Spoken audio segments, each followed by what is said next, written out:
Olá, pessoal! Estamos aqui com mais um SP Talks. Fala tudo sobre aqui negócios, inovação, tendências, enfim. E hoje a gente trouxe um convidado muito especial que tem muita história para contar, não só como empresário, hein? Porque a gente estava aqui nos bastidores, eu fiquei mais curiosa com as histórias do lado dele pessoal do que propriamente profissional. Mas vamos lá, apresentando também o Bruno, meu parceiro aqui, Bruno Barbosa. Olá, pessoal, tudo bem? E hoje estamos aqui com o Ricardo. Ricardo, se apresente, você é a melhor pessoa para se apresentar, apesar que o mercado te conhece já, né, Ricardo? Já sou meio velho nessa história aqui. Velho não, conhecido. Conhecido. É um prazer estar aqui com vocês, né? Se for assim, é um prazer estar com todos vocês aí. O pessoal me conhece pelo sobrenome, não me conhece por Ricardo, todo mundo me chama de Voltan, né? Voltan. É o meu sobrenome. Isso construí minha carreira inteira. E é bem legal estar aqui com vocês, vamos discutir um monte de coisa. Vamos sim, a gente quer saber um pouquinho da sua trajetória. Então você começou na comunicação, como que foi isso? E depois aí a gente vai para as empresas e aí como você... Eu comecei minha carreira na área de publicidade. Legal. Comecei como diretor de arte. Aí um dia eu achei que eu tinha que ser profissional de estratégia, de mídia e fiz minha carreira inteira em mídia. Encerrei minha carreira em 2014, depois de 35 anos de mercado, trabalhando com todas as marcas possíveis e imagináveis, algumas nem existem mais, e mudei minha vida completamente. Fui fazer um sabático nos Estados Unidos e entender um negócio chamado startup e investimento em startup. Conheci empreendedores, conheci fundos de investimento, investidores. E de 2015 para cá eu venho nessa seara em imersão total.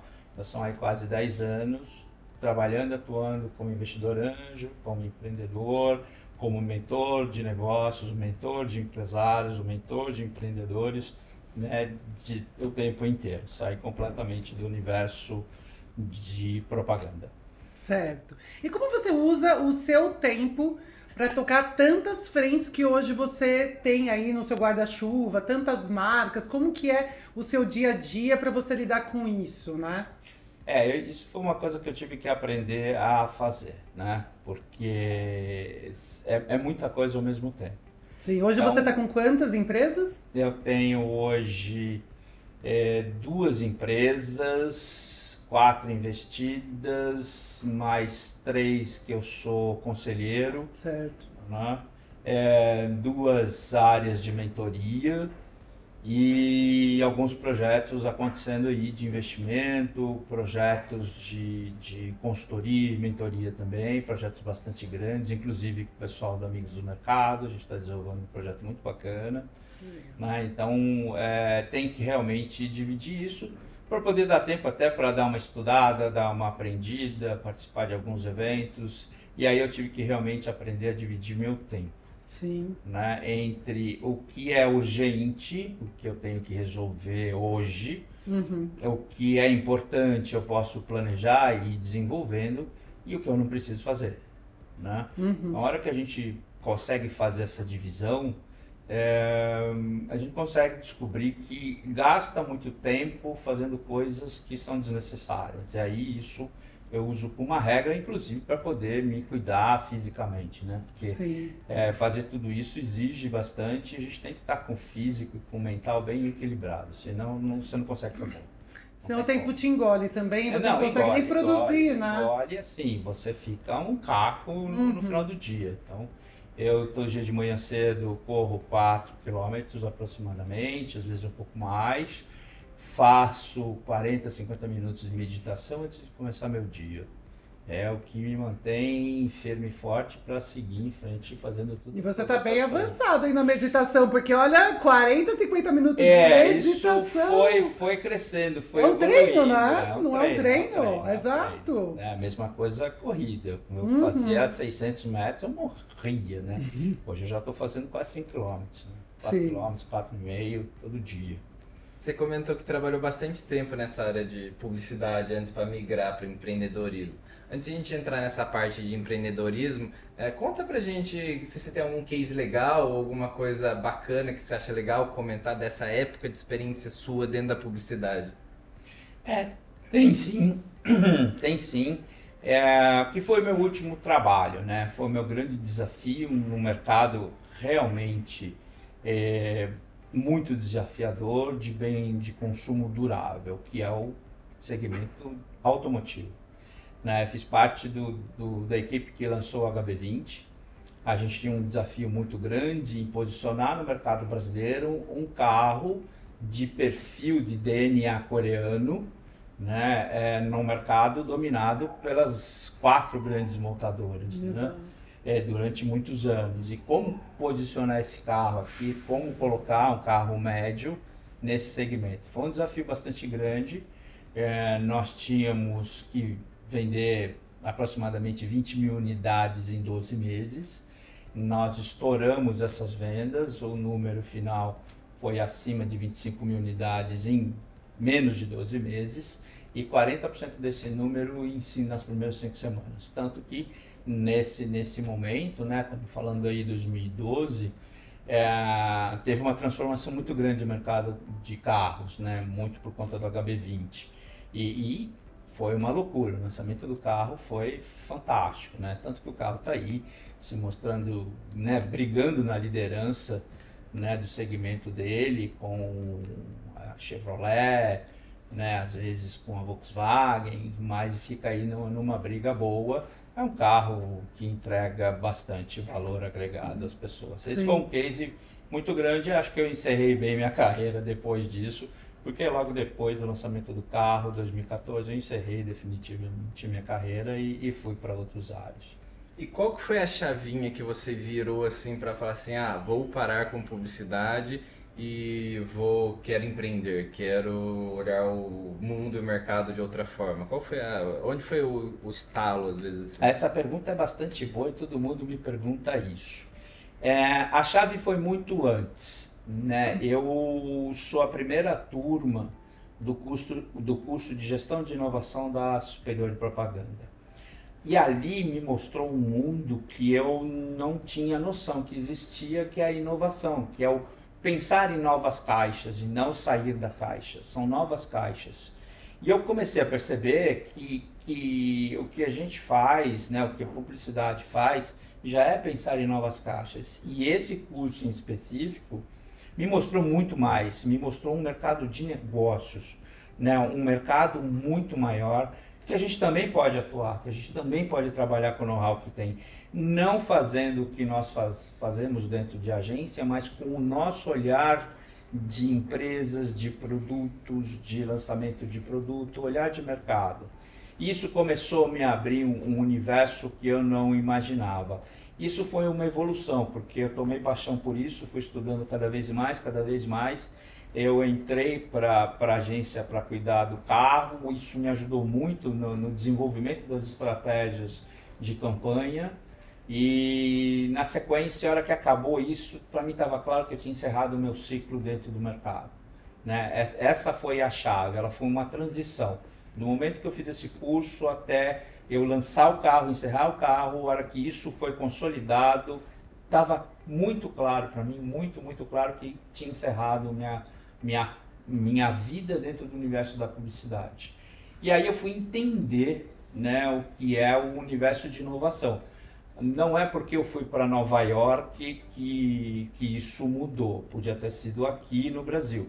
As oportunidades me levaram para lá, mas aqui você já tem isso muito bem desenvolvido. Então, entender que, como eu gosto de dizer, é o seguinte, o mundo é mais redondo do que a gente imagina, aí a Lua tem 2 lados. Então, a hora que você para refletir sobre isso, dá para a gente dimensionar que momento a gente está de vida e que virada de chave você quer fazer. Né? Isso vai fazer sentido com aquele momento também. Completamente, né? completamente. E qual que foi depois disso, qual que foi o primeiro pontapé inicial que você falou assim, vou começar por aqui? Qual foi o primeiro projeto? O que você começou a fazer após isso? Eu a primeira coisa que fiz quando voltei foi entender o que era esse mercado de inovação no Brasil e onde ele estava. E aí eu falei, bom, eu vou começar a frequentar os eventos que tem, os lugares que tem isso, para entender sobre isso. E aí eu comecei aí, né, você tinha o Google Campus, Você tem o InovaBra que continua com vários eventos abertos gratuitos. E fui ouvir o que as pessoas estavam falando, quais eram os discursos, quais eram os projetos, os negócios, quem estava encabeçando esses negócios, quem estava investindo. E aí fui me envolvendo com esse ecossistema todos os dias, em eventos, em todos os lugares. E aí eu comecei a me envolver, entrar mais nisso, e o primeiro projeto foi investir em 5 startups. Foi investimento pequeno, todas quebraram, porque era um momento muito early stage, né? Muito inicial para todo mundo. Sim, E faz parte, né? Vai surfar aquela onda que às vezes vai acabar. Exatamente. E aí a coisa foi amadurando, foi desenvolvendo, né? Foi olhando os negócios, fui entendendo, e aí eu fui construindo todos os negócios que eu desenvolvi até hoje. Uma dúvida, você acha que às vezes, principalmente para quem entra nessa área de investimento, startup, a gente trabalha com diversos nichos, segmentos e mercados. Nem todos os investidores, anjo que seja, vão entender sobre todos os nichos de mercado. Você acha que muitas vezes o errar também é aprender? Completamente. Completamente, né? Porque quando você erra, você aprende a não cometer o mesmo erro de novo. Então, como a gente fala, você pode errar várias vezes, desde que não seja o mesmo erro novamente. Exato. Né? Então a gente vai aprendendo e vai evoluindo. E com o tempo, você vai criando um olhar crítico, um olhar mais aprofundado, de ver o que é um bom negócio para ser investido, né? O que é uma boa oportunidade, aonde ela está, qual é o mercado. É aí que eu falo que a nossa essência quanto publicitário nos dá uma vantagem sobre olhar mercado, olhar essas questões. Porque o ambiente, né? A gente pensa o tempo inteiro em várias marcas, vários segmentos, então te dá outro... Então essa pluralidade que a gente constrói na carreira de publicidade ajuda muito nesse olhar mais técnico de a startup é boa, não é? É que você faz aí uma soma, né, do know-how, do background, do marketing, da propaganda com as novas falas, né, os novos olhares de negócio. Né? Principalmente para quem foi mídia, olhar negócio fica muito mais fácil, muito mais ágil, você consegue ter, né, uma técnica mais apurada de ver a oportunidade. Então, sim, a gente erra, mas aprende muito. E na publicidade não foi diferente, né? E aí você vai se desenvolvendo e traz essa habilidade para este novo mundo, esse novo mercado da nova economia. Legal. E com base no que você foi puxando um pouco, entendendo, qual a porcentagem que você diz que os founders, eles mostram a porcentagem de chance de sucesso para o negócio? Porque esse número, às vezes, desde que começou esses investimentos, foi variando. No começo era muito importante, depois teve que montar a estrutura. Como que você vê isso hoje em dia, atualmente? A pergunta do milhão, né? Pergunta do milhão. Depois desses anos todos, dessa evolução do mercado de startups, a gente hoje tem duas vertentes de olhares, né? Tem aquele olhar dos investidores que buscam essas startups, como o pessoal chama unicórnio, né? Startups que valem um caminhão de grana. E tem uma outra vertente, o qual eu participo, esse negócio ele tem um crescimento, ele tem uma evolução, ele é sustentável. O sustentável não no sentido da sustentabilidade, SG não é isso, mas ele é perene, ele tem uma evolução, é isso que a gente olha, né? A gente olha, a primeira coisa é o conhecimento do empreendedor sobre o mercado que ele está situado, né? O conhecimento dele quanto à solução que ele está desenvolvendo, o conhecimento dele quanto àquele com quem ele está levando a solução e o time que ele montou de complementariedade. Não precisa ser um time tão completo, existe aí, né, nos inícios dos negócios, uma intersecção onde você acumula algumas posições, mas tem que ter minimamente um time complementar nas suas funções para que aquilo possa desenvolver. E aí depois, na sequência, você vem com plano de negócio, valuation e aí, né, os outros itens. Mas é muito o ser humano, muito a pessoa, aquele que está sentado na cadeira de desenvolvimento do negócio. É isso que a gente olha bastante. Que legal. E hoje vocês usam também alguma coisa com a inteligência artificial a favor de vocês? Como que vocês estão vendo isso? Ah, sim. Até para startups, para tudo, né? O que que isso vai contribuir, se vocês já estão fazendo uso de alguma ferramenta? Como você vê o futuro aí junto com a inteligência artificial, com as startups, enfim? Isso é bem legal você falar, porque tem um ponto bastante sensível ainda no mercado, que é como é que eu avalio um negócio. Exato. Né? E cada player, cada venture capital, cada clube de investimento, cada investidor anjo tem uma metodologia. Eu mesmo construí uma, né, já há um bom tempo. A gente construiu uma inteligência onde tem todo um fluxo de análise do negócio, e dentro dessa inteligência eu tenho inteligência artificial que faz a análise financeira do negócio, né? É uma estrutura bastante robusta e que é o famoso valuation, né? O valuation é o grande calcanhar e aonde muitos se apoiam no valor da operação. Como você tem hoje 9 metodologias diferentes e 3 são as mais usadas, como você chegar num consenso de valor daquele negócio?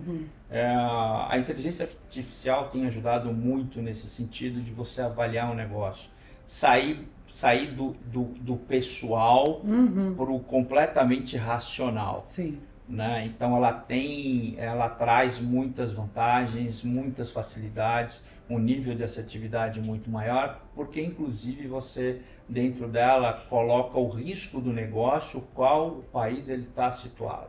Legal. Então na nossa avaliação, a forma como eu avalio os negócios, eu consigo entender até o risco da perenidade dele nos próximos 3, 4, 5 anos. Se ele continuar naquela estrutura que ele se propõe, como é que ele chega no 5º ano? Né? O tamanho do risco dele estar vivo. Alguns vão bastante longe, outros, né, se não melhorar a casa, não chega no 5º ano. Sim. Então, na hora que a gente usa essas estruturas de inteligência, muda tudo. Porque mesmo sendo seres humanos, a gente está falando de negócios e dá para fazer algumas análises bastante técnicas. E quando você traz a inteligência artificial para fazer isso, você tira o olhar, o olhar muito humano, você tira aquilo, mas eu acho, é o talvez, achismo, você tira o achismo e vai para um dado mais exato. É o mesmo modelo que se usa para fazer análise de investimento no mercado financeiro. Né? Eu baseei essa estrutura, essa leitura muito da minha passagem pela Bloomberg. Legal. E hoje com as suas empresas você vê que isso afetou positivamente, que vocês vêm assim decolando muito. Completamente, né? Isso muda bastante as empresas que eu também já avaliei para outros investidores, para fundos, para clubes de investimento, mudou muito a tomada de decisão deles sobre investimento no negócio. Legal. Bastante. E hoje eu tô levando essa ferramenta para o mercado, inclusive porque a pedida foi bastante forte. E aí você vê, é claro que você sai um pouco desse universo de agências, mas acho que ainda acaba, né, permeando um pouco no... Não tem jeito. O vírus da publicidade, né? É o vírus da publicidade, o Bruno sabe disso melhor do que eu. Quando ele se instala em você, ele não sai mais. Sim. E depois de 35 anos é impossível. Não tem como. E assim, com a sua experiência toda, você vê esse mercado mudando drasticamente, assim, né? Tanto o lado marca como o lado agência, né? As boas sempre estão ali navegando, sabendo fazer, mas você vê que as médias ou as menores ainda estão sambando ali, né? Tentando um fôlego, alguma coisa para até pedindo, eu quero novos clientes, eu quero... Acabou até aquela coisa da indicação do boca a boca, aqui vem porque alguém indicou e tudo. Tá todo mundo um pouco batendo a cabeça, eu sinto isso, sabe, nesse mercado. Você consegue ter esse olhar hoje de fora e entender essa bateção de cabeça, vamos colocar assim? O modelo agência de publicidade, como eu vi, né, o Bruno também viveu, ele não se sustenta mais. Sim. Né? Isso é muito claro, a gente já discutia da última agência que eu tive, quando eu cuidei de Hyundai, a gente já discutia no mercado essa infraestrutura, né? Se tentou por várias vezes trazer o modelo americano, que ele é totalmente fatiado, você compra a sua criação e a mídia de outra agência, né? ou de birô, como é chamado lá, e não se instaurou por questões muito políticas locais.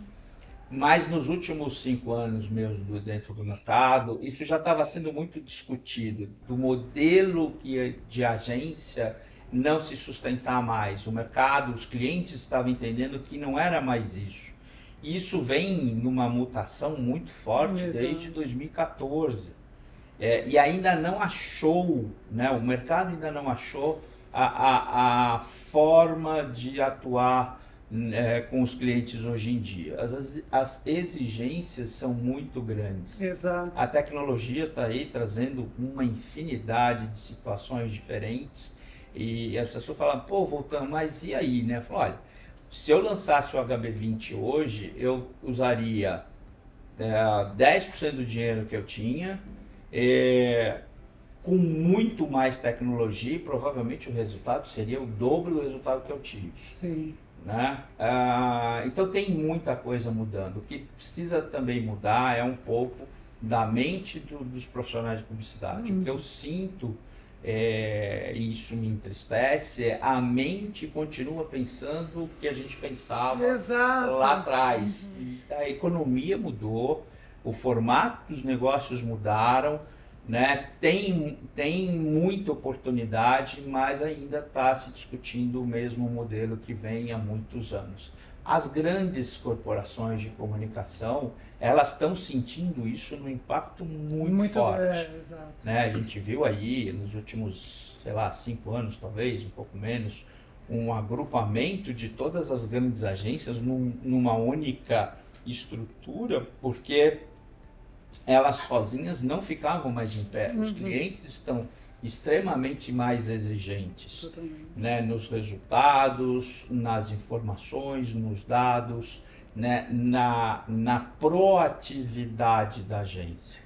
E isso não está acontecendo, estou colocando aqui uma regra bastante generalizada, tá?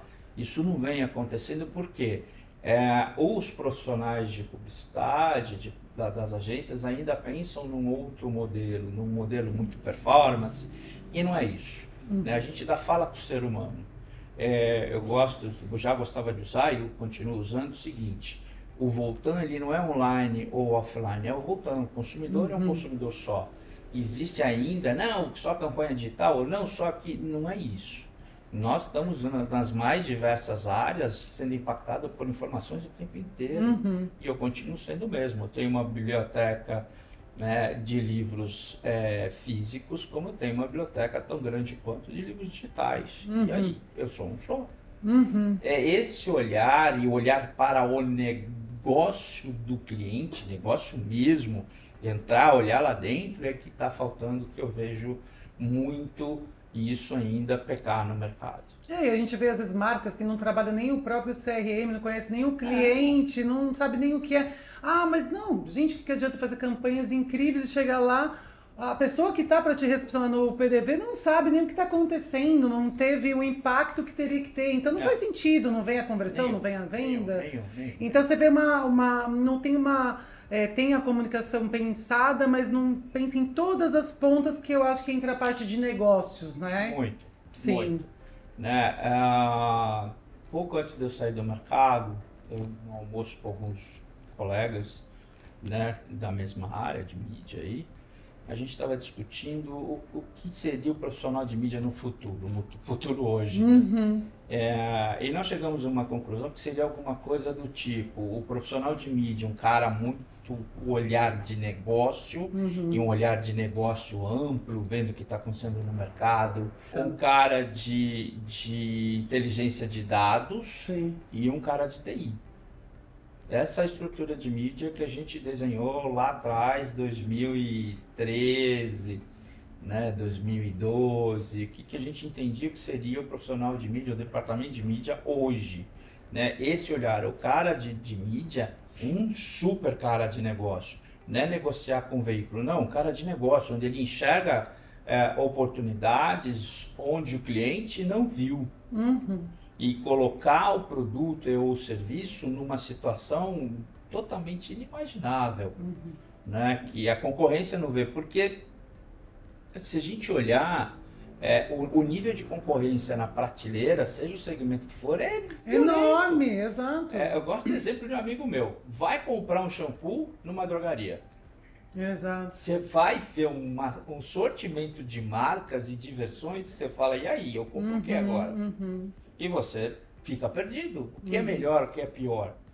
E aí, como é que você destaca uma marca dentro disso? Né? Vai fazer um display super bacana? Não é isso. De repente você coloca a marca num outro ambiente totalmente diferente e aquilo faz um boom muito grande. A gente teve alguns movimentos interessantes no mercado automotivo em algumas situações, né? De alguns modelos de carros que saíam atrelado a marcas, né, de alguma forma. Eu estava na Volkswagen quando a gente lançou o Gol Wunderland. O Wunderland era a turnê do Rolling Stones. Então esses co-brands, essas uniões de marcas complementares faz muito sentido. E eu não vejo mais isso acontecer. É muito difícil, né? Perdem oportunidades. Perdem. Então colocar o carro ou o produto numa outra coisa que não tem nada a ver com o dia a dia convencional.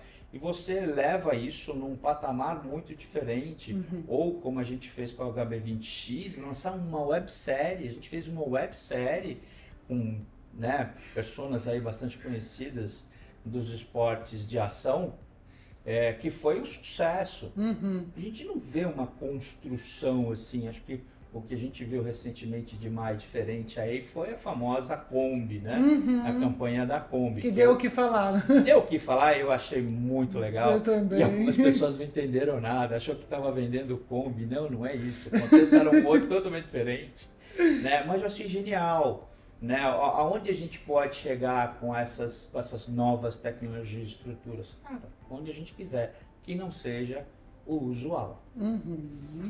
Para qualquer coisa, né? Que seja para algo diferente. Eu acho que a gente está precisando ter esse tipo de experiência, né? Eu vi muita questão do live marketing também. Se perdeu, né? Eu lembro até você falando da sua área de automotivo. Nossa, tinha cada lançamento de carro, era cada festa, era cada coisa. Era pensado de uma forma diferente. Hoje são poucas marcas que veem o valor disso, né? E eu também acho que entra numa questão da juniorização que tem hoje por trás também de algumas marcas, que também dificulta você introduzir coisas que podem ser diferentes. Às vezes as pessoas não querem comprometer o próprio cargo, não querem, é algo muito diferente. Então tem algumas coisas que a gente precisa abrir mesmo a cabeça e brigar para que a gente possa implementar e ter resultados diferentes, né? Porque eu acho que o consumidor tá cansado de ver sempre as mesmas coisas. A marca sempre vai falar que é boa nisso, eu sou bom naquilo. Mas o que você pode agregar mais no meu dia a dia, né? Quem é você que faz parte aqui, né, do meu vínculo? Acho que tá faltando um pouco dessa conexão realmente, né? Eu acho que falta aí uma ousadia, né? Eu tive a oportunidade de trabalhar com pessoas cuja ousadia era fora de qualquer coisa, né? Eu tive a chance de ter dois criativos gênios ao mesmo tempo. Quando eu fui cervejaria, eu tinha de um lado o Nizam Guanais e do outro o Washington Oliveira. E o que vinha deles era fenomenal. Que nem dentro da Ambev, a Antártica, aí, a divisão Antártica de refrigerante, está voltando a utilizar o conceito de pizza com Guaraná, né, que foi criado na minha época de Antártica, de cervejaria, quanto cliente, né, onde essa campanha veio e explodiu. Né, explodiu, foi um sucesso e é um conceito que eles usam até hoje. Será que não tem nada novo para você usar? Tem que trazer o que a gente fez isso né, nos anos 90, né, que foi um sucesso, eu sei, mas e aí? Não é só isso, né? Acho que tem muito mais coisa que Será pode que ser quando falado. eles usam isso, eles não trabalham um pouco o teor da nostalgia também? Pode ser. Nostalgia funciona? Como você vê essa? O problema da nostalgia, como ela falou, né, a juniorização, na verdade, a nostalgia vai pegar um público da minha idade, um pouquinho mais novo, né, não vai pegar o resto do mercado. E aí, se a gente falar do produto refrigerante, mesmo nesses contextos todos de saudável, de saúde, trabalhar nostalgia é um risco muito grande. A Kombi trabalhou muito bem, mas porque tinha um outro contexto de fábrica e de marca por trás, e não o carro em si. Foi trabalhado ali uma força da nostalgia, da paixão por aquele carro, e aí tem muito cultural, tem música, tem a própria marca falando do seu tempo, né? E ela fala ali de duas coisas ao mesmo tempo. Ela fala de nostalgia e traz uma inovação muito forte na mesa. Eles souberam fazer essa comunicação muito bem. Mas assim, não vende produto, né? Não vende conceito. E aí, será que vai fazer sentido para o contexto da empresa? A gente tem que pensar em resultados, sim. Sempre, Não dá para ser não tem só como, institucional e vamos nessa. Não é isso. Né? Tem todo um... Por isso que eu falo que o profissional de mídia tem que ser um cara de negócios. Porque ele tem que olhar o contexto da marca, entender, né, as pessoas, os consumidores. E isso hoje você tem muita informação. E como é que eu faço quanto negócios dentro da nova economia? Como eu me destaco?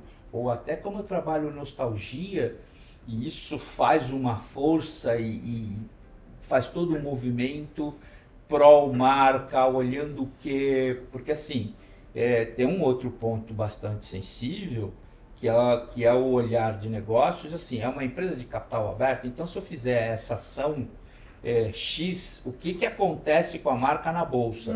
Pô, o profissional de mídia não tem que olhar isso? Tem muito. Eu acho que a melhor sacada e a coisa mais evidente sobre isso foi o anúncio do Hamilton na Ferrari.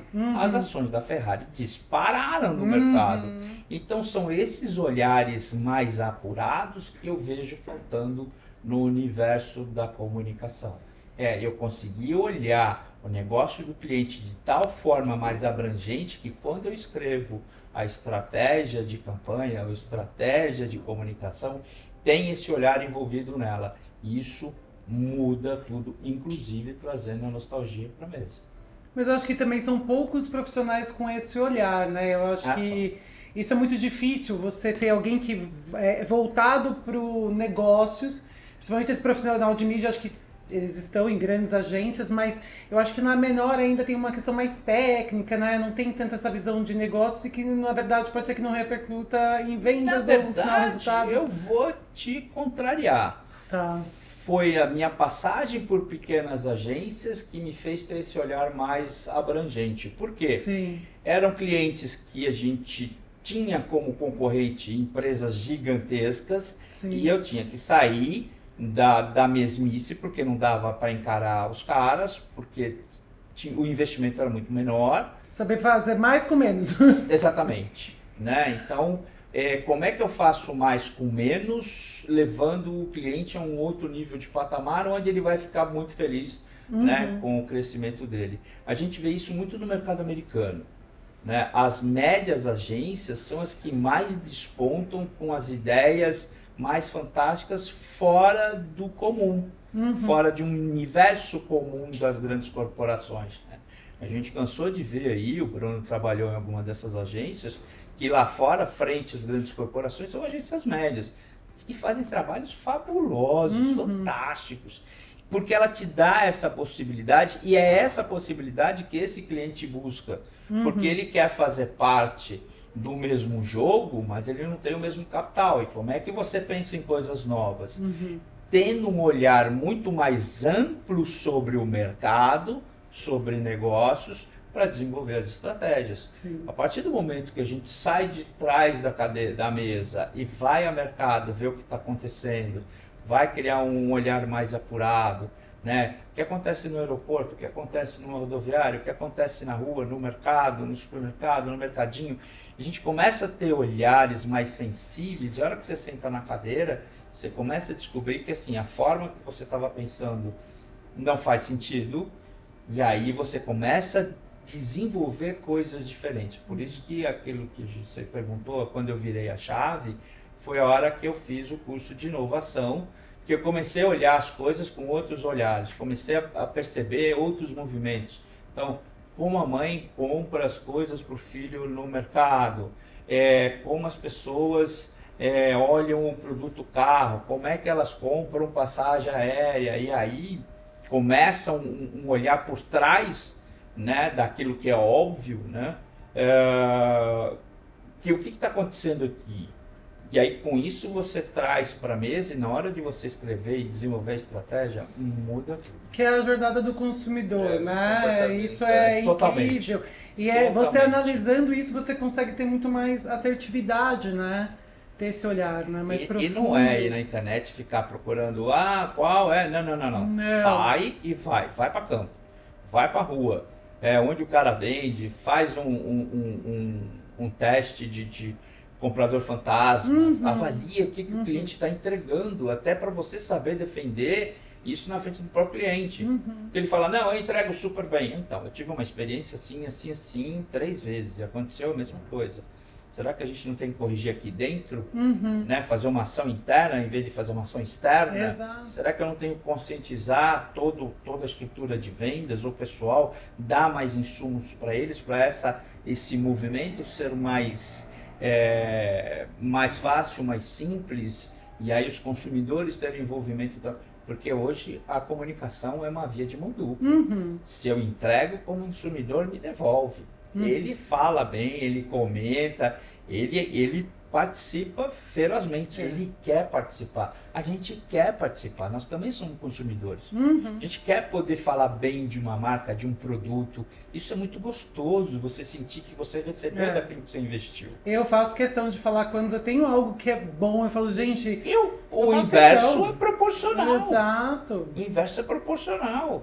Então, os profissionais de comunicação tem que estar com isso muito ligado. E não é atrás da mesa que você vai fazer. Mesmo os criativos, mesma coisa. A hora que você sai e vai para a rua, vai para os mais diversos ambientes, você vai trazer insights que atrás da mesa você não vai ter. Não vai ser com material digital, filme ou sei lá o que você usar como base para desenvolver a criatividade, o material criativo do cliente, você vai conseguir. Não é isso. Né? Vai para o PDV, vê como é que as pessoas estão comprando. Se é um produto online, como é que compra? Qual a experiência? O que as pessoas falam? Exato, é que eu falo, a minha irmã ela tem uma loja de brinquedos educativos, né? E ela fala, nossa, eu brigo muito com e-commerce, às vezes, né, com o próprio fornecedor meu, é uma briga e tal. E eu não tô vendendo, o que tá acontecendo? Eu falei, desce. Sai lá do seu, desce lá para vendas. Vai lá, fica do lado do vendedor, no caixa, observa. Porque às vezes essa rotina, né, e essa dinâmica, você vai perceber se você tá com mais roupas que te dão uma margem menor, o consumidor não tá ali, não tá olhando aqui. Então essa observação, eu acho que muito próximo ali falta. Falta, porque o acesso, né? Deixa eu pesquisar isso aqui. E às vezes não é essa profundidade que vai te trazer uma visão ou um olhar que você pode aplicar para negócios, né? Não tem jeito, não vai trazer. Sim. O que eu falo muitas vezes, por exemplo, igual no caso que você falou, quando a gente tem um e-commerce, geralmente a gente traqueia ele para ver, por exemplo, eu já peguei 2 clientes que um tava com problema no frete, então a gente conseguiu identificar que era problema no frete, filmou na tela.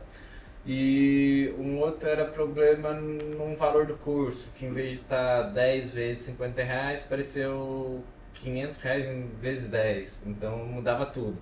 E quando a gente vai para um ponto de venda para a loja, é um pouco a mesma coisa. Se a gente está lá olhando, vendo o que o consumidor está vendo, que sessão que ele está passando, onde que ele está travando, onde que ele está parando, se ele pegou, experimentou, se ele deixou a roupa ali ou ele trocou, dá para ir entendendo um pouco melhor esse comportamento, né? E você ser bem tratado, né? Você entrar num local, desde um restaurante, uma loja, você vê alguém preparado para te receber, eu acho que isso é a melhor sensação de você se sentir em casa. Pode ser dentro de uma loja ou de um restaurante, você vai ser bem recebido, a pessoa sabe o que ela está pontuando ali, ela estudou um cardápio, ou ela vai fazer parte da experiência no momento que você entra na loja para você poder consumir ou sair com parte daquilo, né?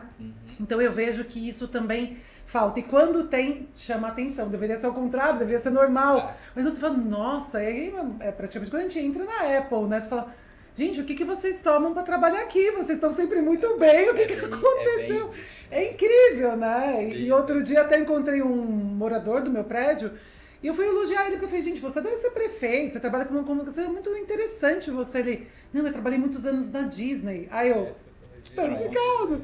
Então essas coisas acabam marcando e até reverbera na vida pessoal da pessoa, porque num simples cumprimentar do elevador eu percebi que ele tinha algo diferente. Então olha como isso impacta, né? Então acho que tem que fazer esse trabalho muito bem feito com quem tá lá também do outro lado que tá para receber esse consumidor que foi impactado ou no digital ou no offline, enfim, né? Tem que ter essa... Uma coisa que eu falava já bastante era o seguinte, e continuo falando. Nós, consumidores, compramos experiência. Eu não compro preço e não compro, aspas, produto. Compro experiência. O que é a experiência? A experiência inteira. A partir do momento que eu compro experiência, o que acontece? A relação de caro ou barato, ela é totalmente individual e nós construímos essa relação com os valores que a gente constrói na vida. Quando eu tenho uma experiência e ela, dentro dos meus valores, ela monetariamente é cara, eu vou entender o seguinte: quantas vezes eu tenho condições de ter aquela experiência que eu tive? Se é uma vez por semana, se é a cada 15 dias, se é uma vez por mês ou uma vez por ano. Mas para mim isso fica muito claro na minha consciência que assim, aquela experiência foi agradável e eu quero tê-la novamente. Nem que eu tenha que fazer todo o esforço do mundo, mas eu quero ter aquela experiência com recorrência. Então muda tudo. A hora que a gente entende esse pensamento da experiência, quando você vai fazer a estratégia de produto, de marca, o que quer que seja, você tem que pensar isso. O cara está comprando experiência. Então como é que você cria uma experiência com a comunicação inclusive? Né? Isso muda a sua forma de pensar, como você falou, o pessoal da Disney, né, o pessoal de alguns parques temáticos que a gente tem pelo mundo, o Cirque du Soleil. É uma experiência assistir aqueles espetáculos que é fora de série. Né? Você sabe que é caro o ingresso, mas você vai pagar para poder assistir e ter aquela experiência. Única. Eu sempre uso um comparativo que é entre caro e barato, assim. Por exemplo, uma bala de iogurte. Por exemplo, se você pagar 5 centavos, você vai falar, ok, tá num preço bom. Se você pagar R$5 uma bala de iogurte, você vai falar assim, é caro, eu tenho dinheiro para pagar, mas é caro. É a diferença do que você consegue ver entre o que vale, porque, por exemplo, o Cirque du Soleil, lógico, ele tem um preço, esse valor agregado, mas quando você paga, você sabe que aquilo compensa, aquilo vale a pena, né? Por isso que a gente sempre olha para esse lado de caro e barato, mas até onde vai, o que ele te traz de retorno. Tem toda uma construção, né, dentro da mente das pessoas de toda a entrega, de toda a preparação para ir para o Cirque du Soleil, tudo aquilo que envolve, né, o evento em si, o evento propriamente e o pós-evento. E evento não precisa ser o Cirque du Soleil, pode ser qualquer coisa, qualquer atitude nossa de consumo, seja o que for, é um evento. A hora que eu entendo que é um evento, eu começo a construir toda uma estratégia para que este evento seja de uma repercussão muito boa, muito positiva, por parte daquele com quem eu quero falar, que são pessoas. Então eu preciso construir toda essa estratégia de evento, né? E não simplesmente construir uma estratégia de mídia a partir de dados que vêm. Esses dados, eles são amostras. E essa amostra não necessariamente é tão representativa assim do dia a dia das pessoas. Né? Eu tive uma experiência muito grande quando eu fui para dentro fazer um trabalho, fazer um conhecimento e apresentar um projeto dentro de uma favela, de uma área, né, de pessoal de baixa renda. Eu descobri que é um mundo completamente diferente, à parte do que a gente acha que conhece. Uma economia, um ecossistema que a gente não tem noção do que é aquilo. E não adianta, eu faço campanha com influenciador. Não, para. É viver Vai lá ver. Senta com essas pessoas, escuta o que elas falam, como elas compram, como elas agem, como funciona isso. Não adianta você trazer alguém de lá para falar com você. Não. Vai lá dentro com essa pessoa. Transita lá, come lá. E vai lá com frequência, que você vai tomar um choque de realidade e de coisas que são ditas na internet que não representam Nada. nada esse universo. Nada. Ele é muito mais rico em todo tipo de informação, inclusive de informação econômica, que qualquer estudo não traz isso. Não traz. Não traz. Foi uma experiência, assim, fabulosa, fabulosa, de uma economia que a gente desconhece completamente. As marcas apanham muito com essa economia, com esse universo, porque tem um desconhecimento muito forte. E aí eu vou puxar a culpa para nós somos culpados disso, porque a gente não vai lá dentro. A gente não vai ver lá dentro como isso funciona. A gente traz alguém de lá de dentro para vir falar para nós, não, a mão é inversa. Tira a bunda murcha da cadeira e vai lá dentro. E aí você vai descobrir que o mundo é mais redondo do que você imagina. Exatamente, é verdade.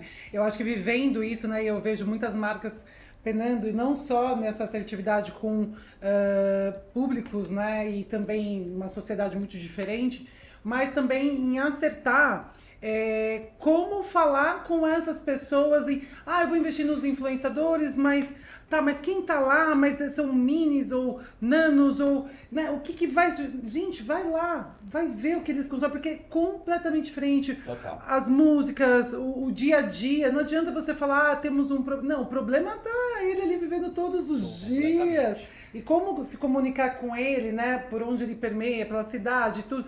Então a gente vê realmente que ainda não existe uma comunicação assertiva ainda para eles, né? Não existe.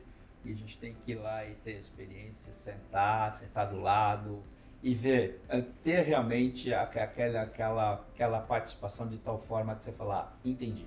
E teve, acho que o influenciador, eu não me lembro o nome agora, mas que ele começou a mostrar muita rotina dele, do pão com mortadela, do cafezinho, aquela mesa não preparada, e ele assim, bem-vindo, essa é a minha realidade.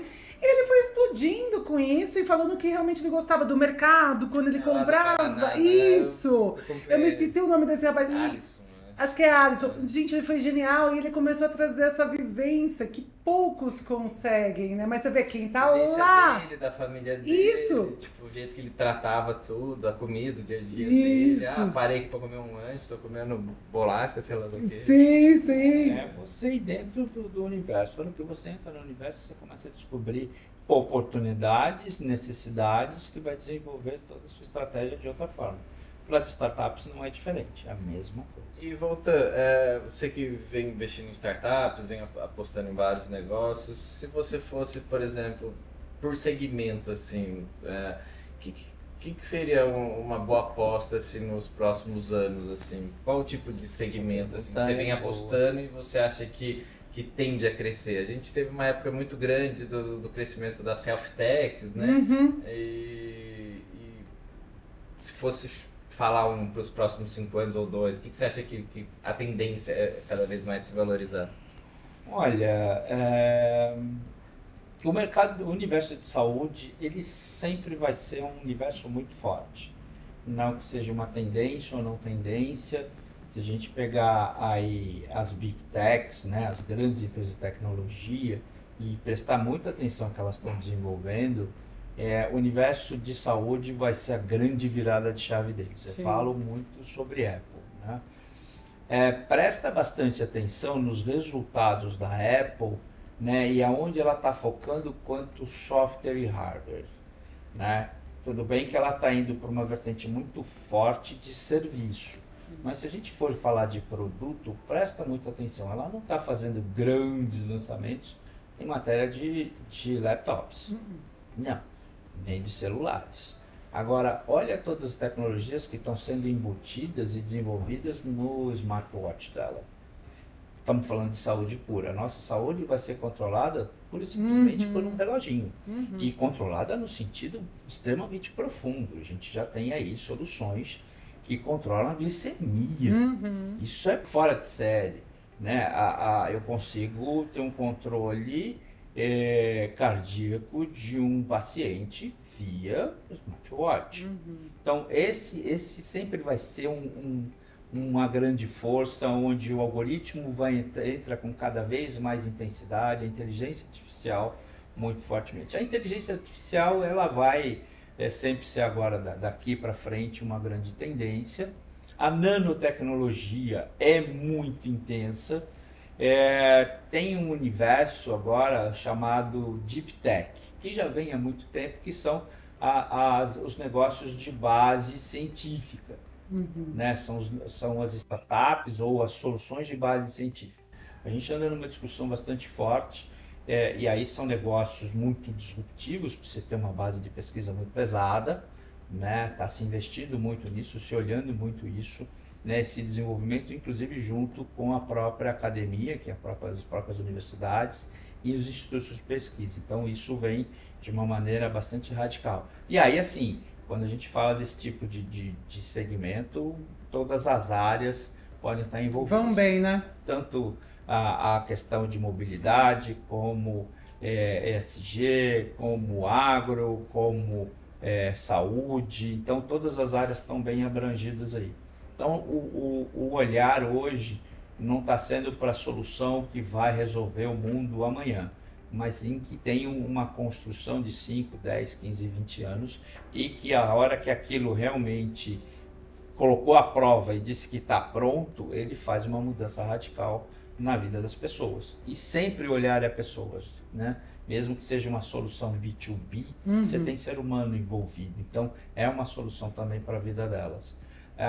Esses são os polos mais intensos, né? Os outros já vêm, alguns já bem estruturados, os segmentos já estão bastante, né, segmentados, bem sedimentados, inclusive, né? A gente fala aí recentemente das fintechs para o mercado de varejo, está muito bem, obrigado. Isso dito inclusive por um grande funcionário do Banco Central, numa convenção recente que eu participei. Você tem alguns segmentos de educação muito bem desenvolvidos, inclusive já tem plataformas excelentes, entregando muito valor aí, né? A mobilidade é sempre um desenvolvimento, né? Mas ele já teve aquele boom, agora vem uma coisa já mais estruturada, né? Pro mercado de produtos de bem de consumo duráveis. Então, as Deep Techs são todas operações de base científica muito envolvidas na academia, que é a grande discussão do mercado de investimento, inclusive das grandes empresas, e a área de saúde. A área de saúde, né? O agro vem no seu desenvolvimento, já está muito bem estruturado, inclusive. Avançou muito, né? Muito mesmo, em todas as áreas, seja na área de reflorestamento, na área de controle de pragas, controle, né, da própria cultura. Mas e a comunicação? Porque no agro eu ainda sinto uma resistência com a comunicação, né? Eu ainda acho que dependendo do segmento dentro do agro, é um perfil ainda com uma cabeça um pouco mais fechada, ou são os próprios donos que atuam ali e não vem esse valor do marketing, né? Dentro... Algumas ainda acabam vendo, investem em eventos, mas são muito poucos, né? Você tem alguns eventos chaves que acontecem, mas você está falando num cliente, né, ou num empresário, que ele não deixa de ser empresário, que ele vem muito da terra, ele vem muito de uma base que está longe do universo do marketing. Sim. Sempre foi longe, é um segmento que ele tem uma distância do marketing muito grande. Até porque alguns deles é produto de exportação puro, 100% do que ele produz, 100% que ele manda para fora. Para que ele vai usar o marketing? Essa é a grande pergunta, né? Agora, a gente volta aqui atrás da conversa.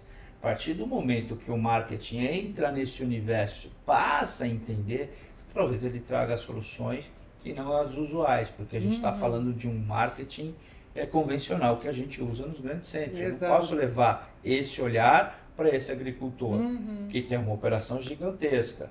Eu tenho que entrar dentro desse universo, entender esse dia a dia dessas pessoas, minimamente. Não é uma coisa simples, não é. Para mostrar o valor. Para poder mostrar valor e construir algo que faz sentido para ele. E aí como é que ele pode ter contratos melhores do que os contratos que ele tem? O que é um contrato melhor? É um melhor comprador, um comprador que não vai fazer uma negociação tão pesada para cima dele, que vê valor agregado a ele e que pode, talvez, em alguma situação, trazer um agregador a mais não só para compra e venda, mas para o negócio em si, ou olhar soluções que estão acontecendo aí no mercado internacional para dentro do universo do agro. Exemplo disso.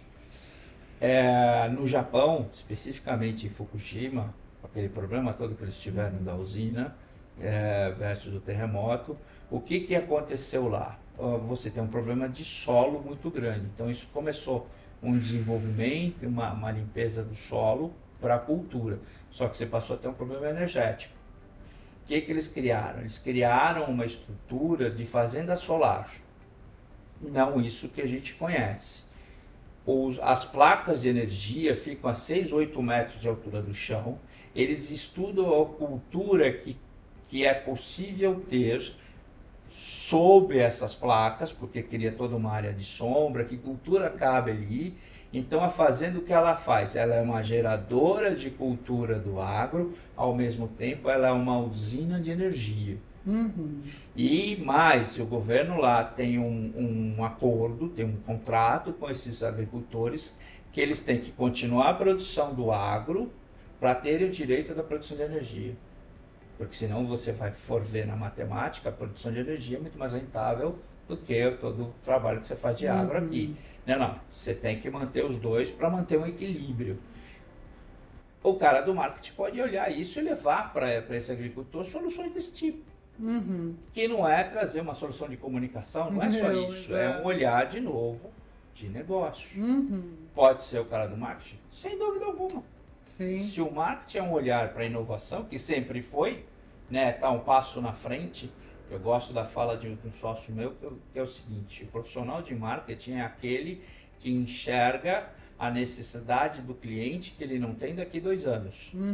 Se isso é um olhar de inovação, por que o cara de marketing não pode olhar muito mais negócios e levar para o possível cliente ou para o cliente dele uma solução de negócios? E aí desenvolve toda uma estratégia de comunicação.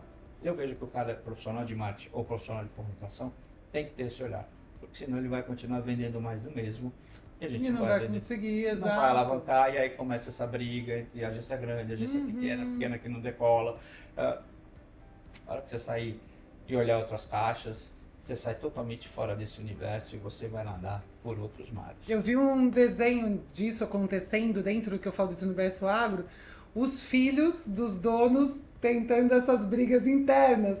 Pelo amor de Deus, eu preciso convencer o meu pai que isso aqui vai ser genial, é um novo produto e tal. Então isso é muito interessante de você ver, né, esses jovens querendo, né, já aproveitando uma inovação que existe muito forte dentro do agro, mas querendo trazer isso para a comunicação, novos produtos, novas frentes. Isso é muito interessante, é muito legal. É que às vezes, não sei, pelo que eu vejo, o agro é um pouco commodities. Commodities é baseado um pouco em preço. Então, como que agregar valor o jeito que você conta história? Vou dar um exemplo. Não sei se seria isso, tá? Não teve os frangos ou as aves que cuidado, criado em livre. Sim. Tipo. Esse storytelling, tanto é que acho que até criaram na embalagem os agro que cuidam desses animais para você bate o QR Code lá para você conhecer a família que cuida, quer dizer, ou seja, criar um storytelling para agregar valor. Isso é incrível. Um produto, porque de fato, quando você trabalha com commodities, você vai ser preço ali. Então, como que agrega mais em todos os outros produtos ou criando produtos, por isso que acho que é um pouco também a briga de filhos com os pais, porque o pai está acostumado eu sempre plantei muito, vai dar certo. Sempre vendeu assim. Sempre vendeu desse jeito. E os filhos estão, como que a gente consegue mudar um pouco isso? Querendo ou não, a gente vê, por exemplo, a parte orgânica teve um bom crescimento, logicamente, que envolve toda uma indústria, envolve outros setores do agro também, né? Mas acredito que sejam esses tipos de inovação que faz como a comunicação entrar um pouco mais no agro, eu acho. Exato. E você gera valor mais profundo no negócio. Então, você está vendendo um produto que tem uma outra qualidade, tem uma outra visibilidade, tem um outro valor agregado, automaticamente a hora que você vai negociar, inclusive no mercado internacional, isso tem um outro patamar, né? Criar um storytelling sobre aquilo que você faz é muito importante. As pessoas hoje gostam de saber a origem das coisas, né? Nós gostamos de consumir conteúdo. Então isso, inclusive, do que a gente consome no dia a dia, seja lá o que for, o frango, ao carro, a gente quer saber, né, a história disso daqui, né? Às vezes são histórias muito interessantes, muito peculiares, e por que não, né? O Shiba era um que tinha uma história muito, né, tem uma história de vida aí com o Shiny Box muito interessante para quem vê os vídeos dele que ainda estão aí na internet. Pô, por que não? É legal isso, faz muito sentido, né? E aí como é que você faz isso? Marketing. É o olhar do marketing em ver coisas onde as pessoas não estão vendo, por mais óbvio que seja. Né? Você enxergar o atrás da lente. O que tem lá atrás? Na hora que eu enxergo o que tem lá atrás, eu falo, tem um negócio muito interessante aqui. E trabalhar sobre isso. Né? Querendo ou não, por exemplo, quando a gente fala sobre isso, os óculos de VR, o último do Facebook lá, se for comparado com o da Apple, lógico, cada um com suas limitações, mas eles fazem basicamente 80% a mesma coisa. Só que um foi focado para o mercado um pouco de games e metaverso, o outro não. O outro, por que o outro teve um boom? Porque ele colocou no seu dia a dia. Como que eu vou lavar uma louça ali e vou ver um vídeo no YouTube? Melhor do que a abordagem dele pegou todo mundo, que todo mundo pode usar o óculos, diferentemente de, por exemplo, não, vamos introduzir mais no mercado de games com essa interação, ou talvez num possível metaverso. A Apple colocou isso no dia a dia, nessa realidade um pouco mista, eu acho. Isso tudo foi marketing. O jeito de contar a história dele foi outro do Quest do Facebook. E eu acho que a gente tem aí no mercado alguns produtos, não vou citar nomes aqui, que construíram storytellings ótimos e continuam perenes até hoje. Por que não fazer isso novamente? Não é uma coisa, não vende, vai, você imagina. Muito mais você imagina. Né? E o vender não é só no sentido do consumidor comprar, é aí que eu falo entendimento do negócio. Isso pode gerar uma força tão grande na marca que no mercado de investimentos tem um impacto na empresa também muito grande. Se as pessoas acham, se o profissional de comunicação acha que é só vender, o cara que está sentado na cadeira de CEO, ele está vendo as duas pontas. Ele está vendo vendas de um lado e o valor, né, das ações e das oportunidades de investimento do outro. Ele tem que coordenar as duas pontas. Não é só aqui vender para o Bruno. Ele tem que olhar aqui o mercado financeiro. Ele tem uma responsabilidade monstruosa na cadeira. Então, a partir do momento que o marketing entende e olha isso de uma maneira mais ampla, ele leva um valor agregado para a empresa que não tem tamanho, inclusive a defesa. E do lado de lá do cliente, as pessoas também têm que, não é só o lado da agência, as pessoas do outro lado também têm que entender isso. E a partir desse momento eu consigo construir estratégias de comunicação muito mais robustas, olhando todos os ângulos, e consigo fazer um ponto de equilíbrio entre o consumidor aqui e o investidor aqui. Porque se eu não tenho um, não sustento o outro. Não adianta ter só venda aqui e eu não ter um bom investidor, um mercado aqui de um lado que vai sustentar o resto da empresa. Porque essa conta aqui não fecha tudo aqui. Não fecha na operação da empresa tudo aqui. Eu preciso ter um investidor aqui que ele também ajuda a fechar isso aqui. Por que nós olhamos no final do ano a lista das empresas mais valiosas, das marcas mais valiosas do mercado? Porque marca tem valor. E no mercado financeiro, no mercado de investimento, mais ainda. Os investidores olham muito no final do ano aonde a marca chegou. Isso é vendendo produto? Não.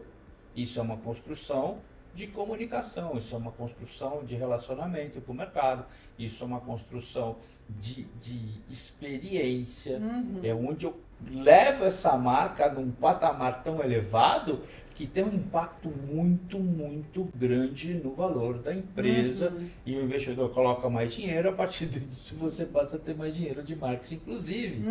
Se eu olho para tudo isso e construo todo esse arcabouço de comunicação, não só fica mais fácil, né, de vender para uma grande empresa ou para uma empresa, seja ela qual for, esses valores todos, como principalmente, né, a gente sai do universo comum das concorrentes e trafega num outro mundo que elas não estão, e aí você vai nadar no oceano azul completo.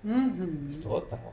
E que eu acho que são poucos, né? Que estão assim, são só. poucos, mas a gente espera aí que o mercado propague isso de uma outra forma. Vamos Até depois ver, desses né? conselhos todos aqui do Volta, por favor, porque realmente é difícil, né? Às vezes a gente vê algumas falhas e fala, poxa, aqui poderia ter isso. Eu lembro quando era para ganhar concorrência, lembra disso? O que fazia para ganhar uma fazia banner na frente do prédio, era cada show de malabares para você conseguir. Então isso era muito legal, acho que a gente sente falta um pouco disso, né? Mas enfim, eu acho que é isso, deu pra resumir aqui um pouquinho, né? Bem pouquinho, tá, gente? Porque nos bastidores a gente descobriu mais coisas, porém nosso tempo aqui é curto. Ricardo, quero te agradecer. Eu agradeço. Mais uma vez o nosso convite aqui no nosso talk show. Venha mais vezes, porque provavelmente vai estar sempre com muitas novidades. Dentro do universo de inovação, sempre tem que... Sempre, né? E se você puder deixar alguma dica pro pessoal, você tem alguma coisa que você queira reforçar aí, para alguém que queira empreender, apostar numa startup, o que você poderia dar de dica aí para as pessoas? Olha, para quem quer empreender, descubra o que você quer de verdade, né? Descubra a primeira coisa, as suas habilidades. Não é o seu hard skill, o seu soft skill. O que você gosta de fazer. Não importa que seja algo muito diferente do que você transitou na sua carreira. Não tem problema. O que você é apaixonado por fazer. E entenda o seguinte, para quem quer transitar dentro desse universo empreendedor, não necessariamente você precisa ser um empreendedor.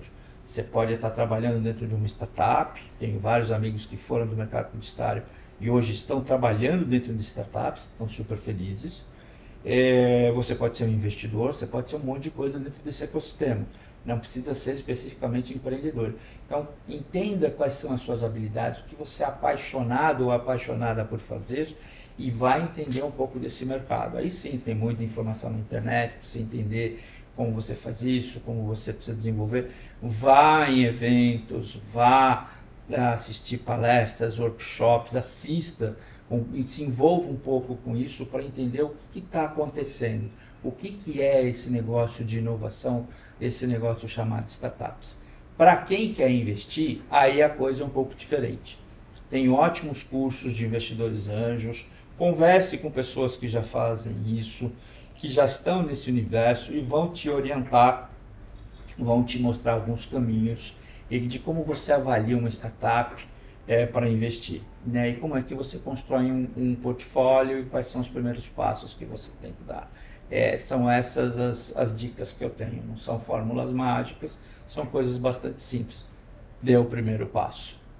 Mas já é um grande início, né, gente? Então, agradeço mais uma vez, obrigada pela dica. Obrigado. E vocês que ficam aí do outro lado, gostaram desse conteúdo, deem um like aí, deixa um likezinho pra gente que nos ajuda, com certeza. E nos vemos no próximo programa com mais conteúdos, inovação e aí tendências pelo mercado.